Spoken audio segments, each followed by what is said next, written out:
Imagine, just for a second, that you are a highly advanced artificial intelligence. You're looking out at this incredibly complex environment, and I ask you one simple, absolutely defining question. What is your next move, right? Whether you're playing a master-level game of chess, or navigating a physical robot through a bustling warehouse, or even deciding the safest trajectory for a self-driving car on a massive highway, this single question literally drives the whole shebang. So, welcome to this explainer, where we're going to unpack exactly how AI figures out the answer to that very question. Okay, let's dive right into this journey. Today, we're looking at AI strategy. We're going to track its evolution from the early, kind of rudimentary days of classical search algorithms, all the way to the modern, incredibly sophisticated planning agents we see today.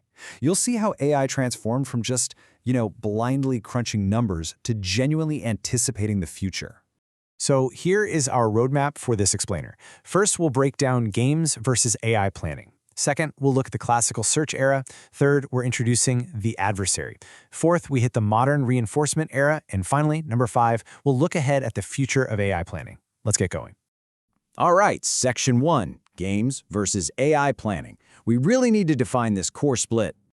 So game playing and real-world planning were essentially the early training grounds for artificial intelligence. Now, game playing, it's inherently competitive. Your sole objective is just maximizing the probability that you beat your opponent.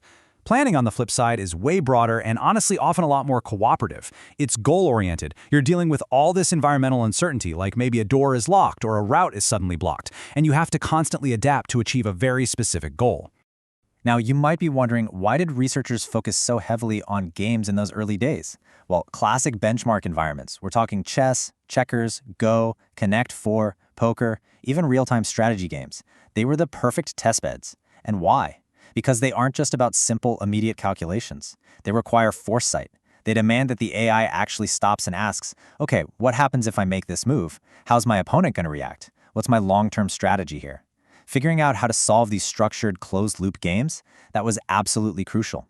It laid the vital groundwork for solving the totally chaotic, open-loop problems of the real world.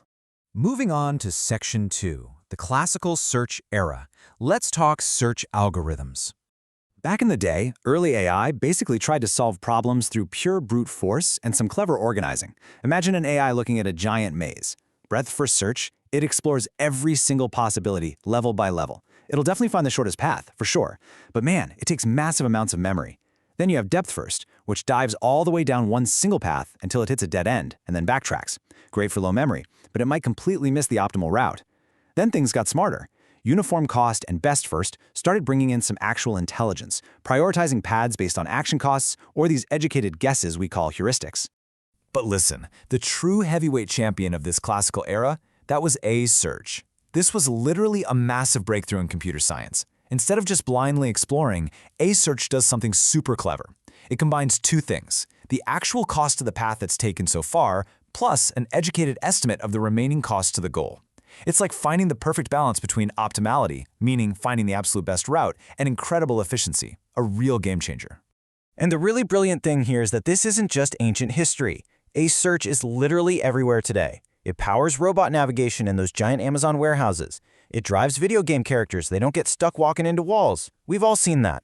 And most importantly, practically every single time you open a GPS mapping app on your phone to find, say, the fastest route to a coffee shop, a variation of A search is running behind the scenes, instantly calculating that optimal path through thousands of streets. Crazy, right? Okay, Section 3, Introducing the Adversary. Let's look at adversarial search. So planning a route on a map is one thing, right? But what happens when the environment actively fights back? When you add a smart opponent to the mix, you enter the wild world of adversarial search. The foundational logic here is captured beautifully by the Minimax algorithm. Just think of the AI's internal monologue like this: I maximize my score and my opponent minimizes it. The AI essentially plays out the whole game in its head, assuming that for every brilliant move it makes, the opponent is going to make the absolute worst possible countermove for the AI. The catch? If you play out every single move in a game like chess, the possibilities branch out exponentially. We're talking numbers so big the math becomes computationally impossible for any machine on Earth to process. To solve that massive bottleneck, researchers introduced this incredibly elegant shortcut called alpha-beta pruning. Here's how it works. If the AI is calculating a sequence of moves and suddenly realizes, wait, this specific path guarantees a worse outcome than a path I've already found, It just stops calculating that bad branch. It literally prunes the tree. It cuts out vast amounts of mathematical dead weight without changing the final decision one bit. This brilliant little optimization is exactly what allowed AI systems to peer much, much deeper into the game board and ultimately dominate computer chess for decades.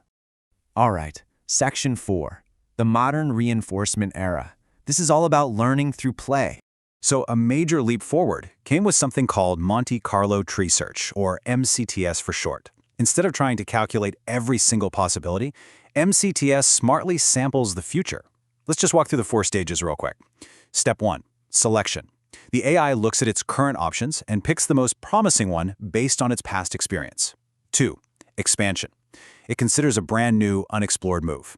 3, simulation. And honestly, this is where the magic happens.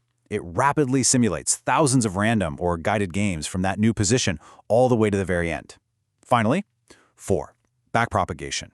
It takes the results of those simulated games, the wins and losses, and feeds that value all the way back up to the initial move. This perfectly laser focuses the computer's processing power only on the most relevant strategies.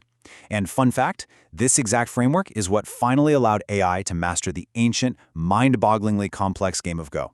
Now, MCT works hand in hand with reinforcement learning. In this cycle, the AI observes its current state. Then, it takes its chosen action. The environment then gives it a received reward. Positive if it did a good job, negative if it messed up. And finally, it uses that reward to create an updated policy, which is basically its own internal rulebook. Through this process called self-play, AI systems literally began competing against themselves millions of times over, discovering these completely novel, almost alien strategies that no human had ever even taught them.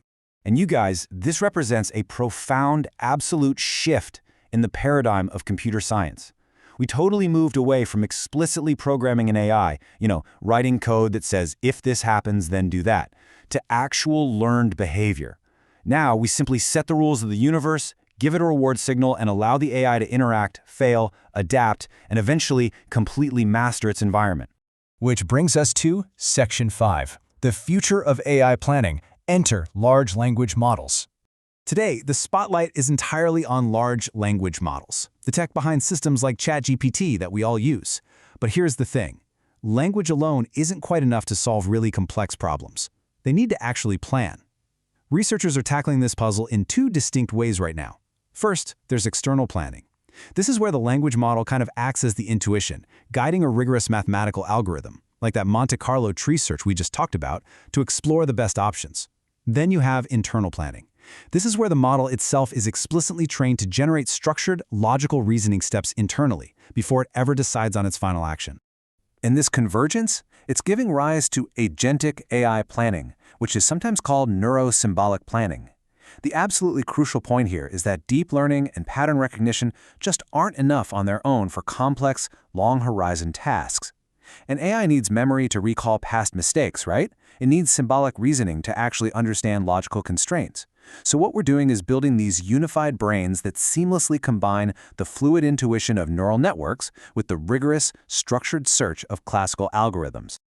And let me tell you, the stakes for this are incredibly high because these algorithms have completely escaped the game board. This AI brain we've been exploring, it's what plots those safe, split-second trajectories for autonomous vehicles cruising down the highway. It allows rovers to explore the surface of Mars, making their own independent decisions under massive uncertainty when Earth is literally millions of miles away. It's helping to design long-term healthcare treatment strategies, it's dynamically defending against live cybersecurity threats, and it's even optimizing massive global supply chains. Making intelligent, reliable decisions over a long period of time, that is the ultimate real-world challenge. Which leaves us with this final kind of provocative thought. We've seen how AI evolved from just exhaustive searching to self-learning and now to this really advanced agentic reasoning. But as these systems step out of the simulated world and into our ours, intelligence is no longer just about choosing a winning action. It is about deeply anticipating consequences. As these systems become capable of looking hundreds, maybe thousands of steps ahead, the most vital question isn't just how they will plan their next move, but how we will ensure that the future they are planning for remains firmly aligned with our own human goals. Thanks so much for joining me on this explainer. Keep questioning and keep learning.